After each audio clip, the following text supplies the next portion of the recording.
l'arrivée de l'homme dans l'Atlantide.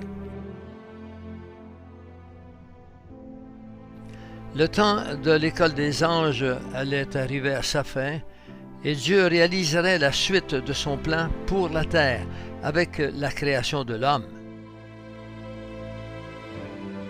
Le chérubin, après avoir instruit dans la sagesse l'entièreté des anges, était appelé à reprendre son service sur la montagne sainte de Dieu, à Sion, quoiqu'il garderait bien entendu un œil bienveillant sur Éden et sur la nouvelle créature qui serait placée en Éden pour vivre continuellement sur la planète Terre.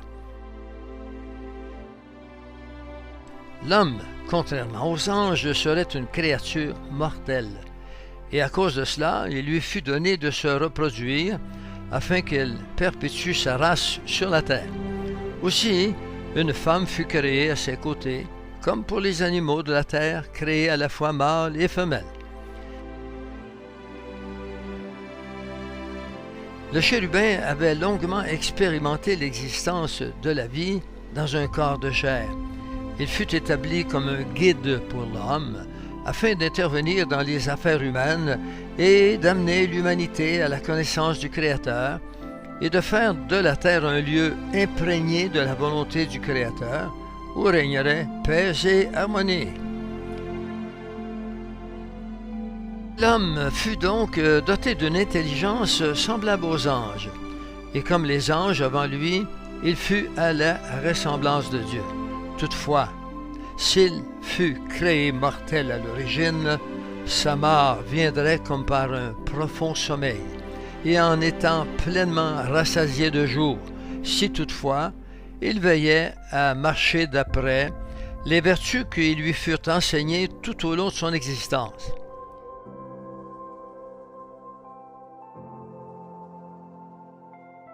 Ce sommeil de la mort serait un doux repos pour son âme, après avoir goûté à la pleine satisfaction d'une vie de 1000 ans, non loin de l'âge qu'eut Adam en Genèse 5.5.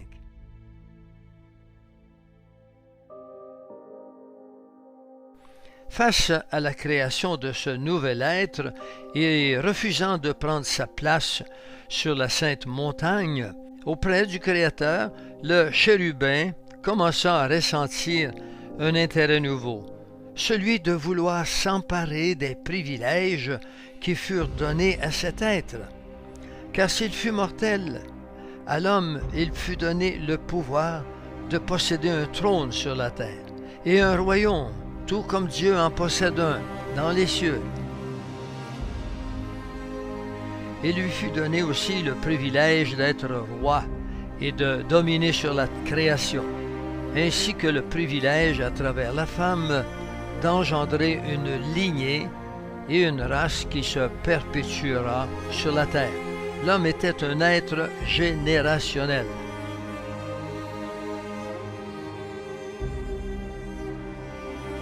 En revanche, aux anges, il fut donné le pouvoir d'être des prêtres et de bâtir des temples en l'honneur de l'Éternel, comme le fit le chérubin en Éden. Il ne devait ni bâtir des trônes, ni en posséder, ni porter de couronne, ni être des rois.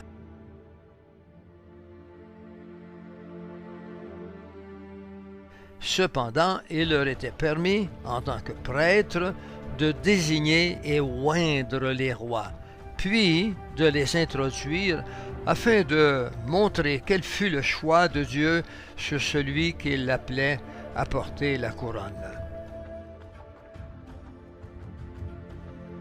Par-dessus tout, il fut interdit aux anges d'avoir une quelconque relation avec une femme, de peur que leur corps physique, créé immortel, ne devienne mortel comme celui de l'homme. Et cela fut écrit dans la loi que l'Éternel proclama et que le chérubin apprit à tous les anges, y compris aux méritants. Ainsi, le premier couple humain fut créé à partir de la terre et placé à l'extrême sud du jardin d'Éden que fut l'île de l'Atlantide. Platon rapporte dans ses études qu'un homme du nom d'Évenard fut né de la terre, et il eut une femme appelée Leucippe, ce qui correspond, s'agissant de l'homme, au même procédé de la création qu'Adam dans la Genèse, lequel fut tiré de la poussière du sol. L'Éternel Dieu forma l'homme de la poussière de la terre, tel qu'il nous est dit dans Genèse 2, le verset 7. Par contre, Platon n'invoque pas comment fut créée la femme, et ce silence à ce sujet peut insinuer qu'elle n'est pas sortie de la terre, mais de l'homme, comme cela se fera dans la Genèse biblique. Et toujours d'après Platon, le premier couple engendra une fille du nom de Clito, d'origine grecque qui veut dire la clé. Mais il arriva qu'ils moururent avant que la jeune fille n'ait atteint l'âge nubile. Puis Poséidon, dieu des mers et des océans, prit pour femme cette jeune fille et engendra avec elle une descendance sur la terre.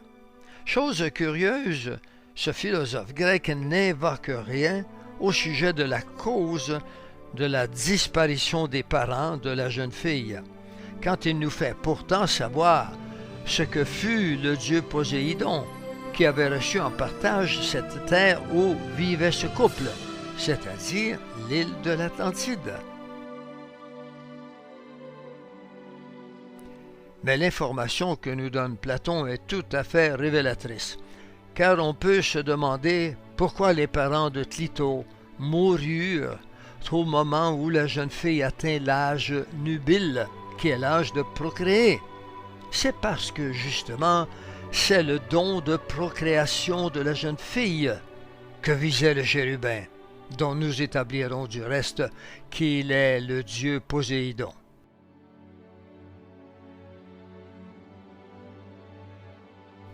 Il décida de prendre pour femme Clito et voulut écarter ses parents afin d'empêcher toute lignée humaine pure de se perpétuer sur la terre telle que prévue par le Créateur.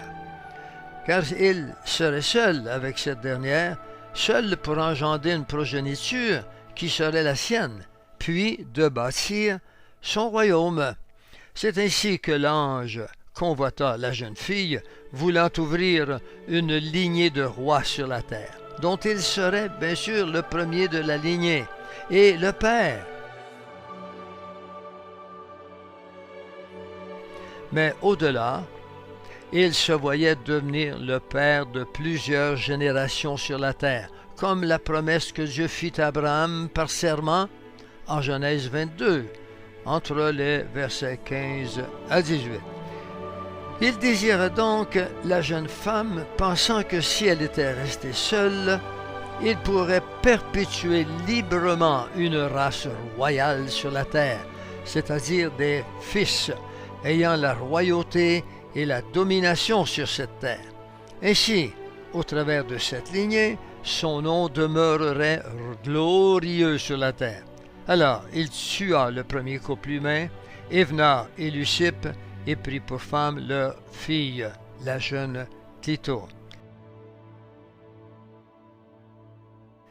L'Éternel, qui avait vu cette menace du danger, exhorta le chérubin avant que celui-ci ne s'engage par cette voie, en l'invitant à revenir auprès de lui et à retrouver sa place sur Sion, sa sainte montagne, lui annonçant que sa place ne fut désormais plus en Éden et qu'il lui reviendrait de le servir sur la terre d'une nouvelle manière avec l'apparition de l'homme.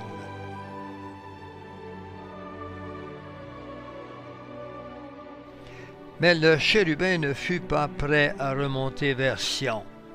Regardant tout ce qu'il avait bâti, les somptueux temples d'Éden et tout le commerce florissant qu'il avait établi avec les anges et qui sortait de la volonté du Créateur, parce que cela remplissait les anges d'un désir effréné de richesses terrestres et de gloires éphémères, qui conduirait nombre d'entre eux à vouloir eux aussi demeurer sur la terre, et à suivre leur instructeur.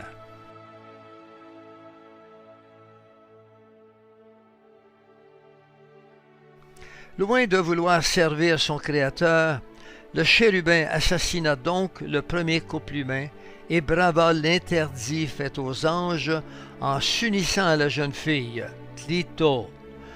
Dès cet instant, il sut qu'il perdrait l'immortalité de son corps physique qui lui fut donné par Dieu et par lequel il entra dans la dualité. Il pensa que le Tout-Puissant ignorerait tout de son crime, puisque, se disait-il, l'Éternel siège à des années-lumière de la terre, loin au-delà des étoiles, et lui avait confié toute la surveillance d'Éden.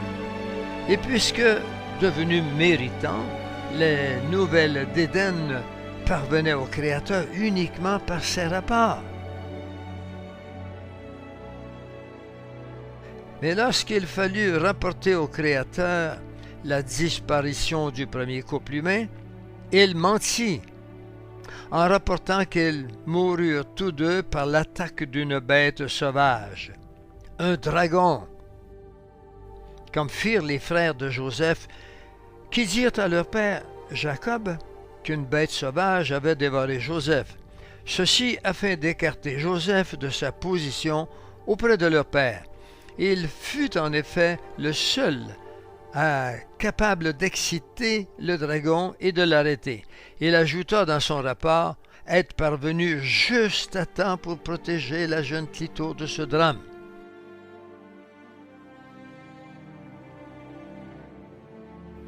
Et l'animal dont il se servit pour asseoir son mensonge, le dragon, s'accorda à faire ce que lui demanda le chérubin. Cet animal, très présent dans plusieurs mythes et légendes, fut redouté par tous les animaux de la terre, et le chérubin prétendit l'avoir excité pour confronter sa force. Ce n'est donc pas anodin que le livre de Job parle, dans son chapitre 41, de cet animal derrière le crocodile, qui sache parler, qui crache du feu, qui sait faire une alliance, et dont l'Éternel dit qu'aucun homme ne peut lui faire face. En ce temps, il fut réservé au chérubin seul de défier cet animal et de le vaincre en tant qu'être angélique doté d'une force au-dessus de celle des hommes. De ce premier meurtre du chérubin, qui devint plus tard Satan, le Seigneur Jésus va faire une allusion fort intéressante en déclarant ce qui suit. Dans Jean 8, 44, « Vous avez pour père le diable, et vous voulez accomplir les désirs de votre père. Il a été meurtrier dès le commencement. »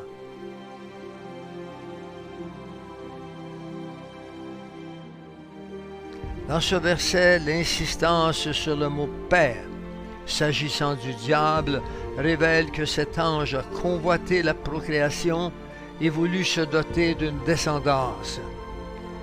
Et l'autre élément important de ce verset est ce meurtre révélé par Jésus. Mais de quel meurtre nous parle le Seigneur, qui aurait existé dès le commencement? Et à quel commencement Jésus fait-il référence?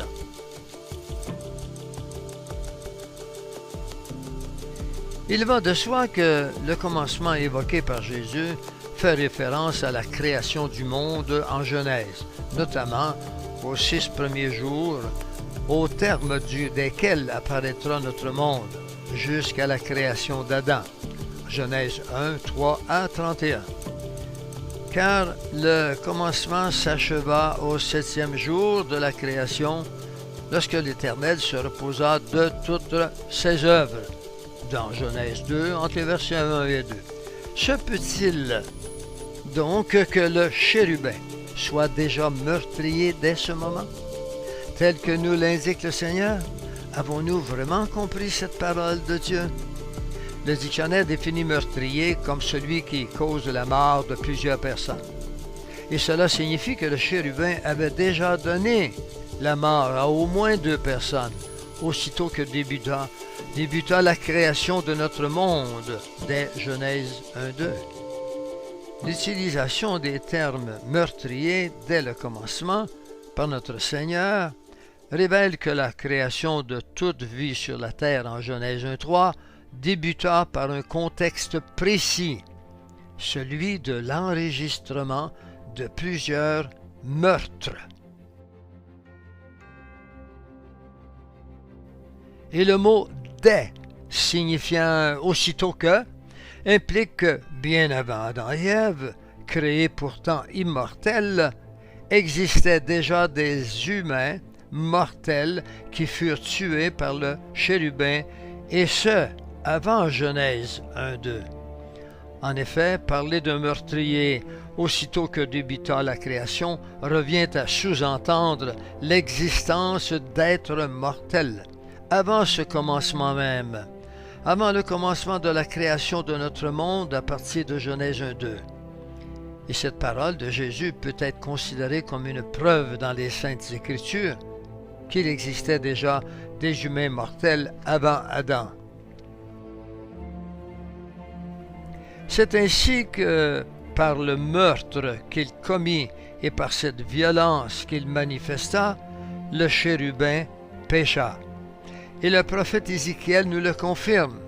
Il dira dans Ézéchiel 28, le verset 16, « Tu as été rempli de violence et tu as péché. » Puis, par l'union avec une humaine mortelle, cet ange se corrompit et fut contaminé par la nature humaine mortelle.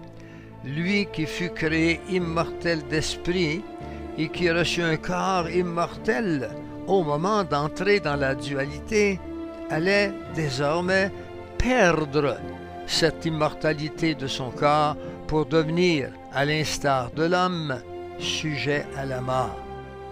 En breuvant ainsi l'interdit, il serait conduit à sa conséquence tragique, c'est-à-dire une mort physique par vieillissement, par maladie ou par tuerie. Le chérubin allait fonder par la suite son royaume sur du sang, et subissant les conséquences de son union avec la femme, on va comprendre pourquoi il entreprendra toutes sortes de recherches scientifiques en vue de redonner à son corps physique une jeunesse éternelle. Et c'est ce qui ressort de l'histoire de l'Atlantide, telle que décrite par Cayce, qui parle d'une fontaine de jouvence dans l'Atlantide. C'est aussi pourquoi on parle d'une capacité de régénérescence des cellules du corps par l'énergie du cristal chez les Atlantes, car le chérubin s'employa à conserver sa jeunesse éternelle.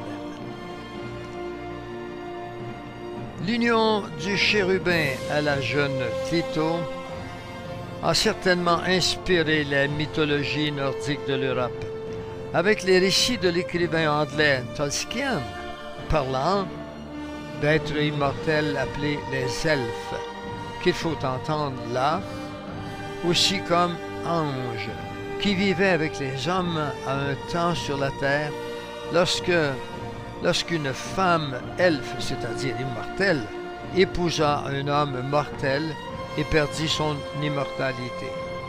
Cela révèle en réalité, en inversant les rôles des personnages, une union dans les âges très anciens du chérubin et une femme mortelle.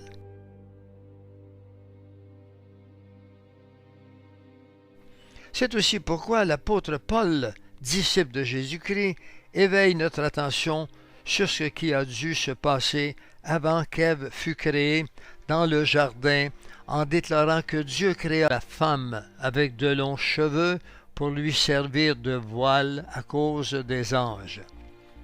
C'est dans 1 Corinthiens 11, le verset 10. C'est pourquoi la femme, à cause des anges, doit avoir sur la tête une marque de l'autorité dont elle dépend. Le chérubin chercha une descendance qui fût semblable à Dieu sur la terre. Aussi des fils naquirent de son union avec Clito, qui furent des hybrides, ayant pris la place de la première humanité sur la terre. Mais autant dire qu'il n'eut guère ce qu'on peut appeler humanité, et qui expliquera pourquoi Dieu va recréer une autre véritable humanité avec Adam et Ève.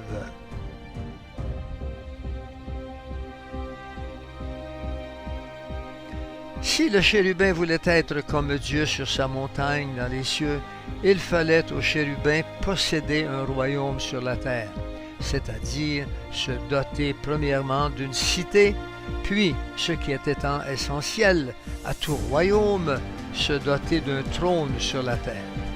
Aussi, avec les anges qui furent encore à son école, il pouvait débuter cette œuvre. Dès lors, il entreprit de très grands travaux, lesquels aboutiraient à la transformation du sud d'Éden en une ville prestigieuse appelée Poséidopolis, du nom que lui donna Platon, ou Poséida d'après Cayce, tous deux dérivés du nom de Poséidon, personnage de la mythologie grecque et que nous disons être le chérubin d'Ézéchiel devenu Satan. En bâtissant une ville et un trône, il eut la pensée maligne de les dédier trompeusement au Créateur, comme un présent, et comme il l'avait fait pour les sanctuaires dont il était le bâtisseur jadis. Mais il les bâtirait avec la volonté, une fois que le Créateur les aurait agréés et une fois qu'il y aurait pris place, de les revendiquer comme étant sa propriété et de s'y asseoir lui-même.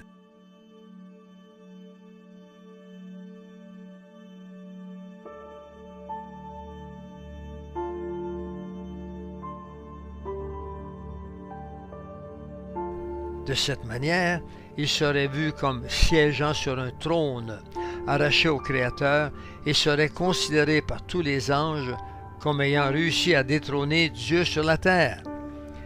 C'est ainsi que, sur une petite montagne située du côté de la plaine fertile au sud d'Éden, là où fut placé le premier couple humain d'après Platon, il bâtit la grande ville et érigea en son centre ce qui serait son futur trône.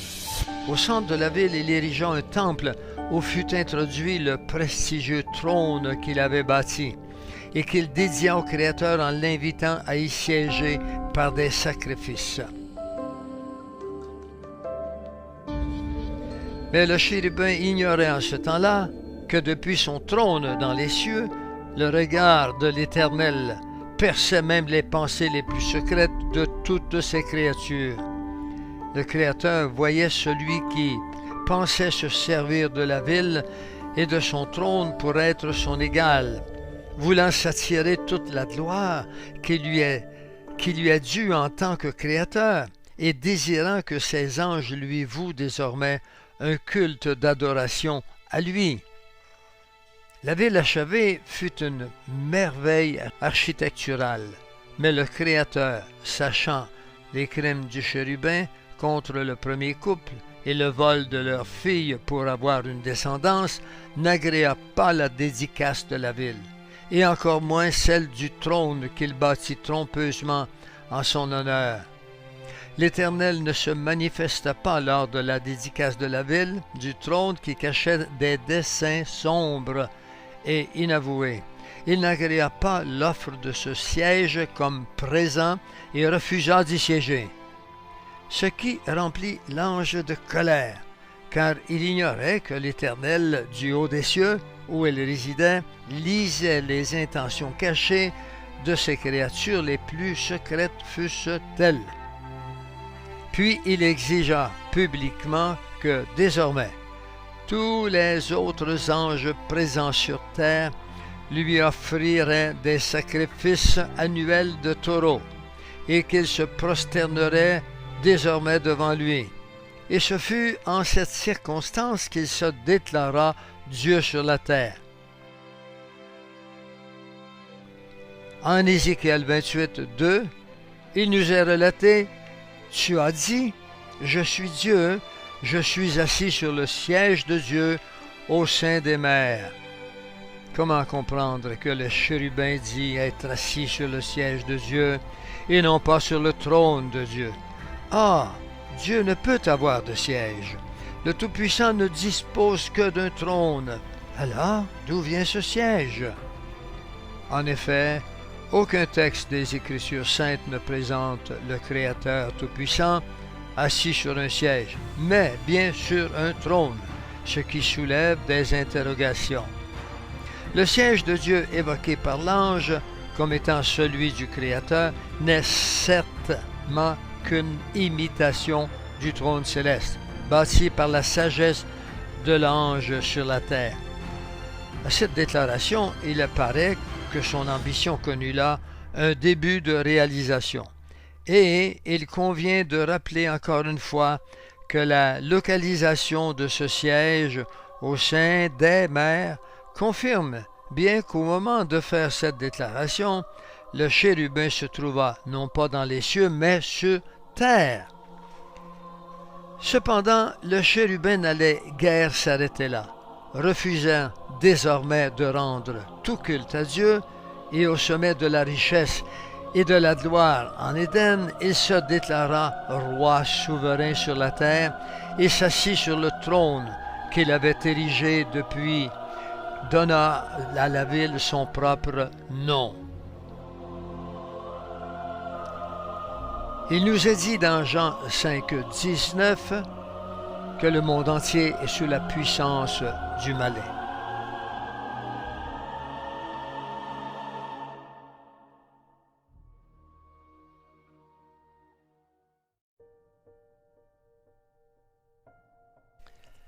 Quel serait le sort de ce prétentieux chérubin qui voulut s'approprier le trône de Dieu? La réponse se trouve en Ézéchiel 28, entre les versets 7 à 10. Ce passage montre quelle fut la conséquence de l'union du chérubin avec la fille née du premier couple humain qu'il assassina. Le chérubin finirait par mourir et la descendance qu'il aurait engendrée serait elle-même corrompue et rejetée par le Créateur, ce qui se traduit dans ce passage par le terme « incirconcis », qui signifie celui qui n'a aucune alliance avec Dieu. Puisqu'il s'était révolté par son acte contre le Créateur de prendre Clito pour femme, le chérubin connaîtrait lui aussi la mort. Son corps serait contaminé par la mortalité du genre humain. Il finirait lui aussi par mourir comme l'humain, lui ainsi que les enfants engendrés avec la jeune fille. Sa mort physique ne viendrait nullement par un sommeil tranquille, tel que cela fut réservé à l'homme, mais il recevrait une mort violente à l'instar de celle qu'il avait causée au premier couple, Événar et Leucippe.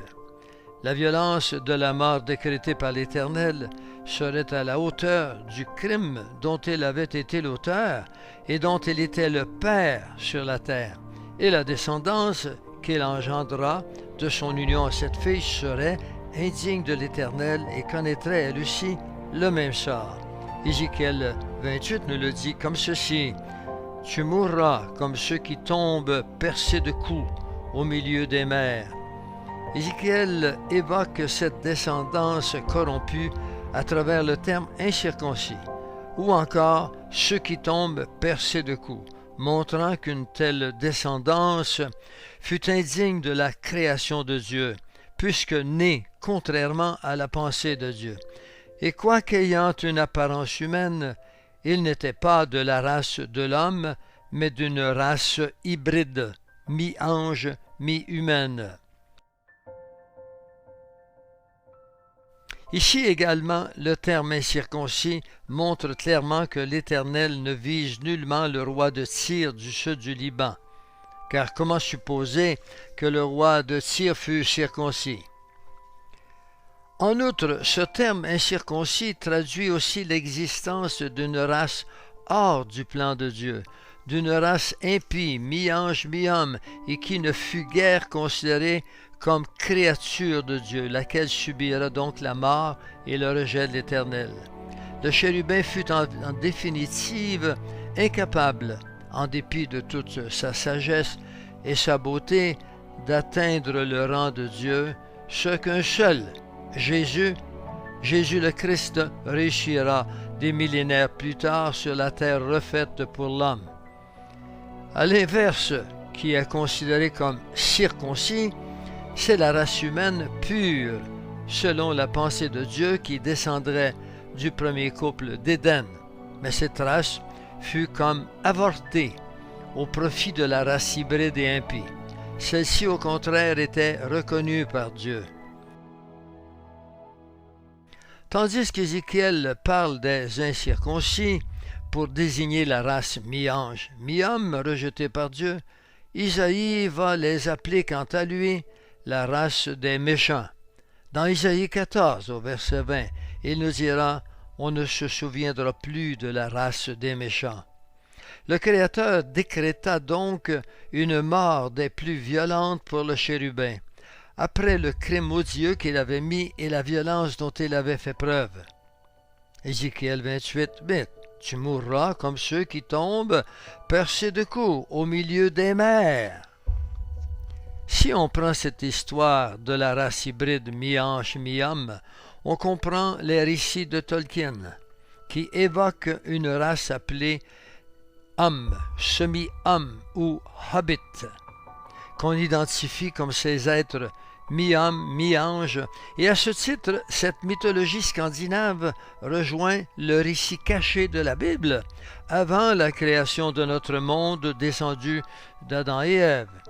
Cette race mi-ange, mi-homme, la race des méchants, finit par occuper la place de la race humaine pure, destinée à occuper la terre de l'Atlantide, et cette race hybride forma une longue lignée de rois sur la terre.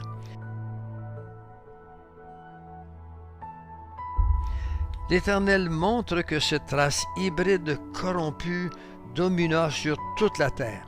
C'est pourquoi il les voua à une destruction totale. Il nous est dit dans Isaïe 14, 5, « L'Éternel a brisé le bâton des méchants, la verge des dominateurs.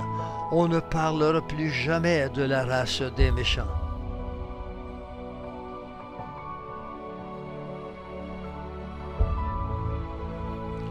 À la suite de l'apparition de la race hybride, mi-homme, mi-ange, d'après Isaïe, une autre race va apparaître dans l'Atlantide, laquelle naîtra cette fois-ci de multiples manipulations génétiques menées par le chérubin. Celui-ci, comme Dieu dans les cieux, poussa la recherche scientifique notamment dans le domaine de la génétique, à un niveau des plus élevés. Lui que l'Éternel fit sage, plus sage que Daniel, perçait tous les mystères cachés de la science et se servit de la génétique, la chimie et de la physique pour reproduire de faux humains de façon tout à fait artificielle. À la lecture d'Ésaïe 14, apparaissent des êtres appelés les ennemis, dont on va comprendre qu'ils se multipliaient de façon extrêmement rapide sur la terre au point de mener d'envahir entièrement l'ancien monde. Ésaïe 14, verset 21, répondra à ceci de la façon suivante. « Préparez le massacre des fils, à cause de l'iniquité de leur père, qu'ils ne se relèvent pas pour conquérir la terre et remplir le monde d'ennemis. » Cette race, façonnée génétiquement par un mélange des gènes humains à celui de quelques animaux, deviendrait une armée au service de la race des méchants et permettrait aux descendants du chérubin d'envisager les conquêtes des territoires dévolus aux autres anges sur la terre. Alors, la terre entière se mit à craindre l'arrivée des ennemis, envahisseurs.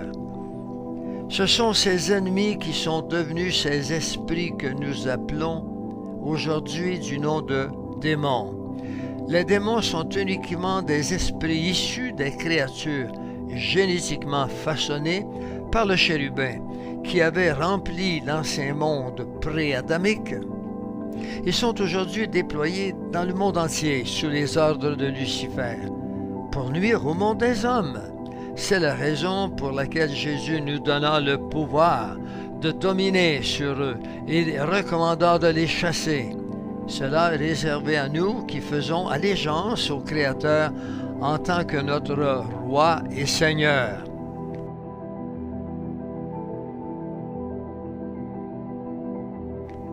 Certes, il n'a pas fait mention de la manière dont cette race d'êtres était amenée à l'existence, mais il semble que le procédé soit totalement artificiel et devait permettre leur croissance rapide, afin d'envahir le monde tel que le déclare Isaïe.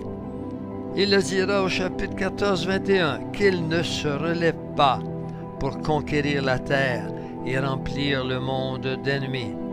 Ici également, les récits de Tolkien, tirés de la mythologie scandinave, montrent une race créée artificiellement et qui, en très peu de temps, envahit toute la terre du milieu où se déroule ce récit. Il s'agit des orques et des gobelins qui furent créés pour servir aux chérubins d'armées capables de conquérir la terre. On parle ici du livre de Tolkien intitulé « Le Seigneur des Anneaux ». En résumé, il y a, d'après Isaïe, les pères, Isaïe 14, 21, qui descendent directement du chérubin et de la jeune femme Clito. Ils sont aussi les dominateurs, Isaïe 14, 5. Ils se perpétuent par les fils, 14, 21, aussi appelés par lui les méchants. On peut conclure, d'après Isaïe 14, que la première humanité fut avortée au profit des Atlantes, la race des méchants, des mi-anges et des mi-humains, et des ennemis qui sont, d'une manière plus globale, appelés par Ézéchiel les incirconcis, étant tous, par leur nature, hors de la volonté de Dieu sur la terre. Il le dira de cette façon-ci, dans Ézéchiel 26, 20. « Je te précipiterai vers ceux qui sont descendus dans la fosse, vers le peuple d'autrefois. Je te placerai dans les profondeurs de la terre, dans la solitude éternelle, près de ceux qui sont descendus dans la fosse, afin que tu ne sois plus habité, et je réserverai la gloire pour le pays des vivants. »